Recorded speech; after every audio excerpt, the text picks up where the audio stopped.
जितना मर्जी सगा हो, मैं मुझसे गले लगा रहा हूँ, कहीं बाद में ये कहीं मेरा गला तो नहीं काटेगा। यहाँ से 1000 लोगों से मैं बहिष्कार करवाता हूँ, आप अपनी यहाँ से शुरुआत करो। 35 टुकड़े कर दिए जाते हैं, फिर कहते हैं कि इसमें धर्म का कोई नहीं है। अगर किसी मौलवी ने ये कहा है कि हमारी सरकार आएगी तो हम राम मंदिर को तोड़वा कर फिर से वहाँ मस्जिद बनवाएंगे, मैं उनका और उनके बयान का खुले लफ्ज़ों में बहिष्कार करता हूँ। कि एक पोस्ट करने से कन्हैया लाल का गला काट दिया। राम मंदिर वापस टूटेगा, वहाँ पे मस्जिद बनाई जाएगी। आप इस्लामीकरण में सबसे बड़ी रुकावट कौन सी है? आरएसएस है तो यहाँ सारे बचे हुए हैं। ये पीएफआई का डॉक्यूमेंट निकाल रहे हैं कि देश को इस्लामीकरण 2047 तक करना है। तेजस्वी यादव ने कम से कम घोटाला ही तो किया।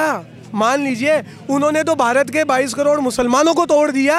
उन्होंने 22 करोड़ मुसलमानों को बोल दिया कि ये हिंदुस्तानी नहीं है, और आप तौकीर रचा के इस एक कमेंट की बात करते हो। आपके कितने मौलवियों की बात करें, आपका एक मौलवी बोलता है हमारी आने वाले समय पे इस्लाम का राज होने दो, यहाँ पे प्रधानमंत्री इस्लाम का होने दो, ये मुस्लिम होने दो, राम मंदिर वापस टूटेगा, वहाँ पे मस्जिद बनाई जाएगी। आप किनका बोलेंगे? आप इन सबका बहिष्कार अभी करो। मैं मेरे यहाँ इनका बहिष्कार मैं नहीं, यहाँ से 1000 लोगों से मैं बहिष्कार करवाता हूँ। आप अपनी यहाँ से शुरुआत करो, गंदगी अपने यहाँ से मिटाओ, झाड़ू हम लगाएंगे उसके ऊपर। तो अब सर की एक सेकंड सर का भी पॉइंट सुनिए सर, पॉइंट नहीं सर, बहिष्कार करें, मैं शुरुआत करता हूँ। इन्होंने बोला हिंदू धर्म वाला बहिष्कार करें, आप बहिष्कार करें। मैं इन्होंने अभी में सुनेंगे, बहिष्कार करें फिर बात सुनेंगे। तो पहले पूरी बात तो करनी।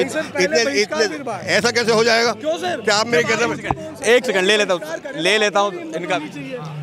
अगर किसी मौलवी ने ये कहा है कि हमारी सरकार आएगी तो हम राम मंदिर को तोड़वा कर फिर से वहाँ मस्जिद बनवाएंगे, मैं उनका और उनके बयान का खुले लफ्ज़ों में बहिष्कार करता हूँ। लेकिन बात मेरी ख़त्म नहीं हुई है, मेरी बात अभी ख़त्म। बात पूरा पॉइंट। ऐसे लोग जो इस तरह के बयान देते हैं वो हिंदुओं के विरोधी नहीं हैं, वो बीजेपी और आरएसएस जैसी जहरीली विचारधारा के विरोधी नहीं हैं, वो हमारे विरोधी हैं। उससे तक रुक जाओ, आरएसएस जैसी जहरीली। मैं वही कह रहा हूँ। अब आप मेरी सुन लीजिए, अब मेरी आप सुन लीजिए। क्या आप यति जो है वो गाज़ियाबाद का गुंडा, आप उसका बहिष्कार करेंगे जिसने मुसलमानों के खिलाफ इतने बयान दिए? और आपके जितने साधु संत करते हैं, आप जिस तरह मैंने खुलेआम कहा है कि मैं बहिष्कार करता हूं और मैं उनको कंटेम करता हूं, और वो मुल्ला का इसमें का यहाँ आएगा तो यही मारूंगा। वजह क्या है? वजह ये है कि उससे नुकसान जो है वो हमारा होता है। आप पाकिस्तान का नाम लेते हो? नहीं, रुक जाइए, अभी रुक जाइए, अभी आप रुक जाइए। पाकिस्तान का नाम लेते हैं, पाकिस्तान बनने, अरे सुन तो लो, अब मैं ये थोड़ी कह रहा हूँ अभी लिया है। पाकिस्तान बनने से सबसे बड़ा नुकसान हुआ किसका है? आप मुझे ये बताइए। यहाँ के मुसलमानों का, भारत का, बिल्कुल हाँ, बिल्कुल, और खासतौर से मुसलमानों का। मुसलमानों का कहाँ नुकसान हुआ? 55 करोड़ रुपया दे दिया उनको, ठीक है, एजेंसीज देगी। अभी वो हमारे कई ऐसी एजेंसीज मांग रहे थे। वो तो सरदार वल्लभ भाई पटेल थे, अगर इनका गांधी नेहरू का बस चलता तो वो तो कहते ले जाओ, वो तो अनशन कर रहे थे। हमारे हिंदुओं को सर्दियों में वहाँ जो मस्जिदें थी, जो स्कूल थे, उनसे निकाला गया कि इनको रखो, इनको दो, इनके घर वापस दो इनको। ये नुकसान मैं कह रहा हूँ, नहीं, मैं बता रहा हूँ आपको। ये तो अपने हिसाब से कहना है, इनको एक पैसे का एजेंडा होता है। मैं ये कह रहा हूँ कि सबसे बड़ा सियासी नुकसान होता है। सियासी नुकसान जो हुआ वो मुसलमानों का हुआ। मसलन 30 करोड़ है वहाँ पर आज, और 20 करोड़ हम यहाँ हैं। अगर पूरा हिंदुस्तान हमारा एक होता तो हमारी सियासी ताकत बढ़ती या नहीं बढ़ती? इस्लामिक राष्ट्र हो जाता। यहाँ भी 18-20 करोड़ है। ये पीएफआई का डॉक्यूमेंट निकाल रहे हैं कि देश को इस्लामीकरण 2047 तक करना है। अगर वो 30 करोड़ भी नहीं कहा है, हम मना कर रहे हैं। एजेंडा किसका है?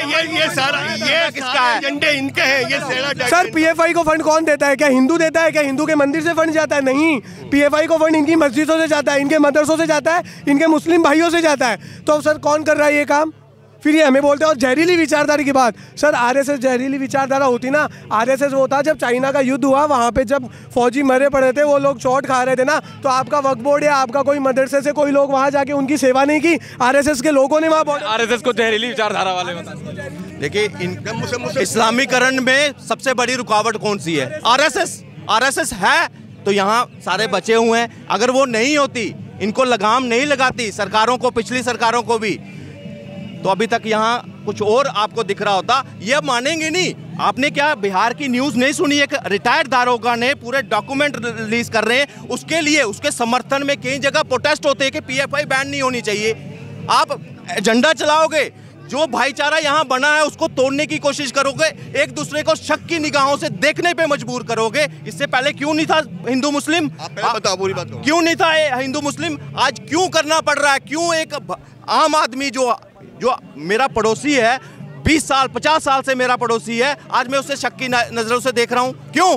क्योंकि यहाँ इस तरह की विचारधारा ने कैसे पैदा किया कि एक पोस्ट करने से कन्हैया लाल का गला काट दिया। कौन लोग थे? अपने ही उनके लोग। वही 15 साल की दोस्ती वाला वो क्या नाम था उसका, महाराष्ट्र का कोले नाम के था उसका, उसको मार दिया गया। अब ये चीज बताओ, जो मेरे साथ में है, मैं नहीं डरूंगा। 35 टुकड़े कर दिए जाते हैं, फिर कहते हैं कि इसमें धर्म का कोई नहीं है। अगर नहीं है, जैसे हम उतर रहे हैं मोमबत्तियां लेकर या कुछ भी कर रहे हैं प्रोटेस्ट के लिए, तो वो क्यों नहीं आते हमारे साथ? जब ऐसे कोई जय श्री राम बोल देगा, टैटू बना लिया था मोदी का, उसके खिलाफ फतवे जारी हो गए। टेररिस्टों के खिलाफ फतवे नहीं दिखते हमें टेररिस्टों के, जो रेपिस्ट होते हैं, जो लव जिहाद चलाने वाले, अंकिता जैसी लड़की, अंकिता सिंह को जिंदा जला दिया गया था, कोई फतवा नहीं मिलता। ये जो दोहरा जब हमें दिखता है ना, तो फिर सोचने पे मजबूर कर देता। मेरा जितना मर्जी सगा हो, मैं उससे गले लगा रहा हूँ, कहीं बाद में ये कहीं मेरा गला तो नहीं काटेगा। ये किसने पैदा की? ये हिंदुओं ने नहीं पैदा की, ये इन्हीं के बीच में रहने वाले जो कट्टर मानसिकता वाले लोग हैं, उन्होंने पैदा किया है। अब बताओ, इसमें हमारा क्या दोष है? इसमें आरएसएस का क्या दोष है? बताइए। ये बदलाव किनकी वजह से आया? अब इनसे उत्तर पूछिए। ये भाईचारा को तोड़ने का काम कर रहे हैं आप लोग, ये इनका साहब का कहना है। और इन्होंने ये कहा कि आज जो इतनी शक की नजरों से एक दूसरे को देख रहे हैं, वो किसकी देन है? मैं कह रहा हूँ आरएसएस की देन है। दूसरी बात, आप आरएसएस की देन? बिल्कुल आरएसएस। मैं बता, और अभी भाई साहब कह गए, मैं बता रहा हूँ, आरएसएस सब मुसलमानों के खिलाफ एजेंडा फैलाने में सबसे आगे आरएसएस है। उसकी बुनियाद ही मुस्लिम विरोध पे हुई है। अब उन्होंने कहा कि चीन में हमारे आरएसएस ने जाके ये किया। आज़ादी के अंदर आरएसएस का क्या रोल था? किसने की है? क्रांतिकारियों की मुखबरियां किसने की है? नहीं, क्यों नहीं? कहाँ ले गई? नहीं, मैं अभी दे आप मुझे जवाब देंगे। जो है मेरे बुजुर्ग थे, अगर आपने उधर नाम नहीं लिखा उनके शहीद की लिस्ट में, तो मतलब उन्होंने अंग्रेजों की लड़ाई नहीं लड़ी। मुझे बताओ ना किसी आरएसएस वाले का नाम। वही तो ना, आपने पेंशन देने वाले थे, ये लिखने वाले थे, ये पावर में थे।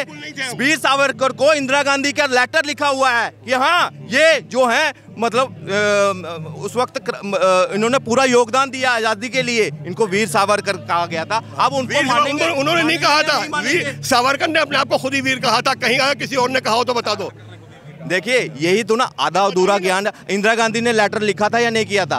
परेड में आरएसएस को वहां स्पेशल उसको इनवाइट किया था नेहरू ने या नहीं किया था? बताइए। एक ताकतवर तंजीम थी और नेहरू बेपनाह लोकतांत्रिक थे, उन्होंने यकीनन किया होगा। मुझे आप ये बता दीजिए, आप लेटर लिखने की बात कर रहा हूँ, सबसे पहले माफी किसने मांगी थी अंग्रेजों से? 60 रुपए पेंशन किसने ली थी अंग्रेजों से? किसने ली थी? बताओ। गांधी जी ने।